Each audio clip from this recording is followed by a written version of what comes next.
सुप्रभात बच्चों। आज हम 3 युवा पंडित इस कहानी को पढ़ेंगे।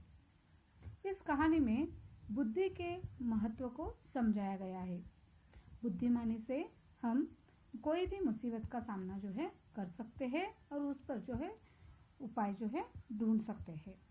तो देखिए यहाँ पर एक चित्र दिया गया, ये बातों बातों में कहा दिया गया है। इसमें देखिए यहाँ पर एक कछुआ और एक खरगोश दिखाई दे रहा है। आपको इन दोनों की कहानी जो है पता है, किस प्रकार से खरगोश धीरे धीरे चलते हुए जाता है और रेस में जो है जीत जाता है।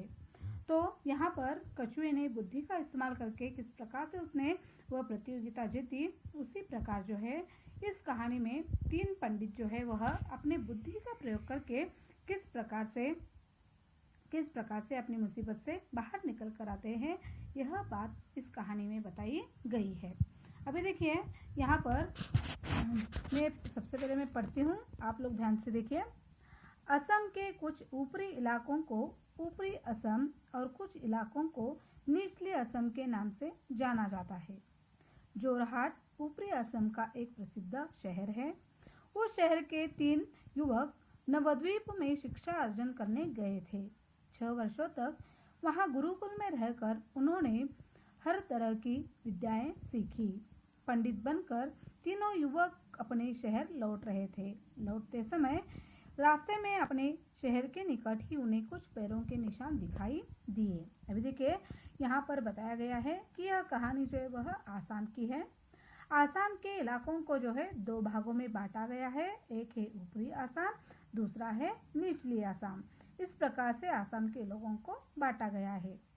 ऊपरी आसाम में एक शहर है, प्रसिद्ध शहर, जिसका नाम है जोरहाट। और उस जोरहाट शहर में रहने वाले 3 युवक जो है वह नवद्वीप में जो है शिक्षा शिक्षा प्राप्त करने के लिए गए थे। 6 वर्षों तक वे लोग वहां पर गुरुकुल में रहकर जो है वे लोग विद्या प्राप्त करते हैं। विद्या प्राप्त करने के बाद उन्होंने वहां पर तरह तरह की विद्या जो है वह सीखते हैं और वापस जो है अपने शहर लौट आते हैं। लौटते समय रास्ते में उन्हें जो है शहर के निकट कुछ पैरों के निशान दिखाई देते हैं। अभी देखिए हम जब मिट्टी में चलते हैं तो हमारे पैरों के निशान जो है वहां पर छूट जाते हैं। उसी प्रकार वहां पर शहर के निकट वो तीनों जो है अपनी विद्याएं सीखकर जिस वक्त वापस अपने शहर जोरहाट आ रहे थे तो उन्हें वहां पर रास्ते में जो है उन्हें शहर के निकट कुछ पैरों के निशान जो है दिखाई देते हैं। तो ये तीनों युवक जो है सोच विचार करके अपनी अपनी विद्या जो उन्होंने विद्याएं प्राप्त हासिल की थी उसके हिसाब से जो है वे लोग उस पैरों के निशान किसके हैं यह बात वह एक दूसरे को बताते हैं। देखिए एक युवक ने कहा ये एक भैंस के पैरों के निशान हैं। दूसरे युवक ने कहा यह भैंस अवश्य पाठे को जन्म देने वाली होगी। तीसरे युवक ने कहा भैंस ने अभी अभी पाठे को जन्म दिया है। तीनों ने जो है अपने अपने विचार यहाँ पर प्रकट किए हैं। पहला युवक बोलता है कि यह जो पैरों के निशान है वह किसके हैं, भैंस के हैं। तो दूसरा युवक तुरंत बोलता है कि यह भैंस जो है अवश्य किसी पाठे को, पाठा यानी क्या, भैंस का बच्चा, जिसे क्या कहा जाता है, पाठा कहा जाता है भैंस के बच्चे को। तो वह दूसरा युवक बोलता है यह जो भैंस है वह पाठे को जन्म देने वाली है। तो तीसरा युवक तुरंत क्या बोलता है कि भैंस ने अभी अभी जो है पाठे को जन्म दिया है। इस प्रकार से अपने अपने विचार जो है उस पैरों के निशान को देखकर वो अपने अपने विचार प्रकट करते हैं और अपनी बात की सच्चाई जानने के लिए ये तीनों जो है क्या करते हैं। देखिए तीनों जो है अपनी बात की सच्चाई जानने के लिए उस पैरों के निशान के पीछे पीछे चले जाते हैं। देखिए अपनी बात की सच्चाई जानने के लिए तीनों भैंस के पैरों के निशानों का अनुसरण करते हुए आगे बढ़े। कुछ दूर जाकर उन्होंने देखा कि एक पेड़ के नीचे एक भैंस खड़ी थी और उसके पास एक छोटा सा पाठा पड़ा था और तीनों बड़े प्रसन्न हुए। देखिए तीनों अपने अपने विचार प्रकट करते हैं उस पैरों के निशान को देखकर, लेकिन अपनी बात की सच्चाई जानने के लिए तीनों क्या करते हैं, इस भैंस के पैरों के निशान के पीछे पीछे उसका अनुसरण यानी क्या, पीछे पीछे चलना। अनुसरण करते करते वह दूर कुछ दूरी पर वहाँ पर एक पेड़ के नीचे उन्हें वहाँ एक भैंस खड़ी हुई दिखाई देती है और उसके पास जो है एक छोटा सा पाठा भी दिखाई देता है।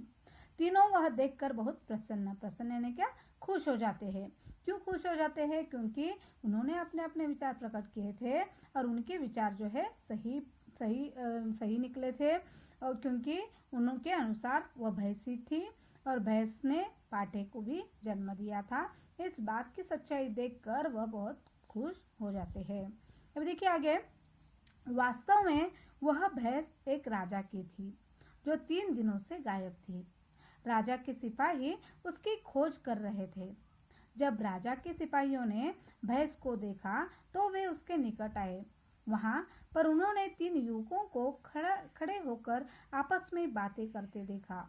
सिपाहियों ने समझा कि यही भैंस को चुरा कर लाए हैं।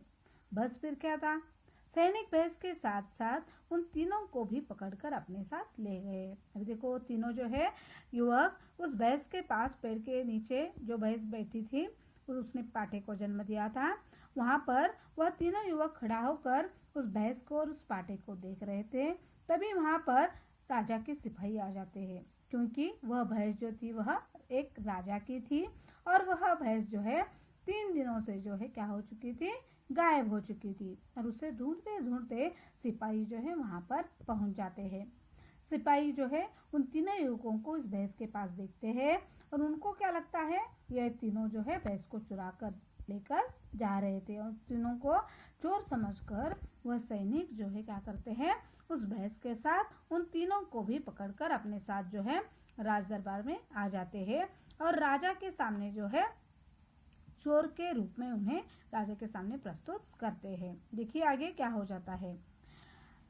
भैंस को खूंटे से बांधने के बाद उन्होंने तीनों युवा पंडितों को भैंस चोर के रूप में राजा के सामने पेश किया। राजा ने पूछताछ के बिना उनको कारागार में बंद करने का आदेश दे दिया। तीनों युवा पंडित हैरान परेशान थे। अभी देखो, वो सैनिक जो है क्या करते हैं, उस भैंस के साथ तीनों युवा पंडितों को राज दरबार में लेकर आते हैं और राजा के सामने भैंस चोर के रूप में प्रस्तुत करते हैं। लेकिन राजा जो है बिना पूछताछ किए उन तीनों युवकों से बिना कुछ पूछताछ किए उन तीनों को जो है कारागार में बंद कर देते हैं। कारागार यानी क्या, जेल में बंद करने का जो है आदेश जो है राजा दे देता है। और राजा जो है उन तीनों से बिना कुछ सवाल पूछे, उनकी गलती क्या है यह बिना पूछे जो है उन्हें कारागार में बंद करने का आदेश जो है देता है। यह देखकर तीनों युवा पंडित जो है क्या हो जाते हैं, हैरान यानी कि आश्चर्यचकित हो जाते हैं।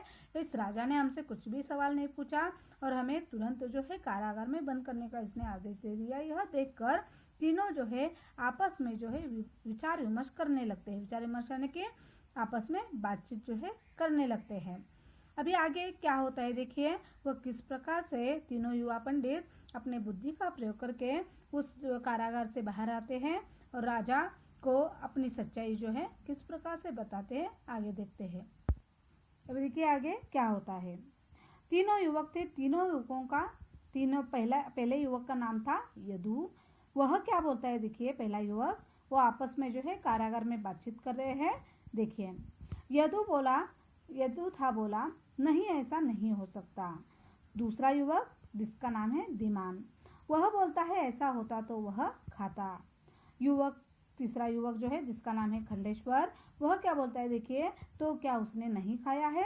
अभी देखो, तीनों जो है कारागार में बंद हो चुके हैं युवक तो भैंस चोर के रूप में, और तीनों वह आपस में बातचीत कर रहे हैं। पहला युवक जिसका नाम था यदु, वह क्या बोलता है, नहीं ऐसा नहीं हो सकता। तो दूसरा युवक धीमान बोलता है ऐसा होता तो वह खाता। तो तीसरा युवक खंडेश्वर क्या बोलता है, तो क्या उसने नहीं खाया है। यानी कि तीनों आपस में जो है कारागार में बातचीत करने लगते हैं। और आगे देखिए, तीनों युवक बार बार यही दोहराने लगे। कारागार प्रहरी ने जब ये बातें सुनी तो उसे लगा कि जरूर कोई बात है। वह घबरा गया। उसने राजा को जाकर तीनों युवकों की बातें कह सुनाई। सुबह राज दरबार में युवा पंडितों को हाजिर करने का आदेश दिया। जब तीनों युवा पंडित सामने आए तो राजा ने कहा, तुम तीनों कारागार में एक दूसरे से जो कह रहे हो उसका क्या मतलब है। साफ साफ बताओ, नहीं तो तुम लोगों को मृत्युदंड मिलेगा। अभी देखिए वो तीनों युवक जो है कारागार में बातचीत कर रहे थे। यह बात जो है कारागार का प्रहरी यानी कि पहरेदार, उस कारागार के बाहर एक पहरेदार था। उसने जो है क्या किया, इन तीनों युवकों की जो है बातें सुनी और उसे लगता है कि जरूर कोई बात है और वह तीनों जो है आपस में बातचीत कर रहे हैं। वह घबरा जाता है और तुरंत राजा को जाकर उन तीनों युवकों की बात जो है बताता है कि ये तीनों आपस में जो है कारागार में कुछ आपस में बातें कर रहे हैं। यह बात जो है कारागार का प्रहरी राजा को बताता है। राजा जो है सुबह उन तीनों पंडितों को जो है राज दरबार में हाजिर करने का जो आदेश देता है। तीनों युवा पंडित राजा के सामने आ जाते हैं। आते ही वह लोग जो है वह तीनों युवकों को जो है राजा पूछता है कि साफ साफ तुम लोग बताओ कि तुमने जो है आप तीनों जो है कारागार में क्या बातें कर रहे थे। अगर आपने सच नहीं बताया, नहीं तो आपको मृत्युदंड मिलेगा। मृत्युदंड यानी कि मौत की सजा मैं आपको सुनाऊंगा। यह बात राजा उन तीनों युवकों को कहता है। तीनों युवक डर जाते हैं और डर के मारे वह आगे क्या करते हैं देखिए।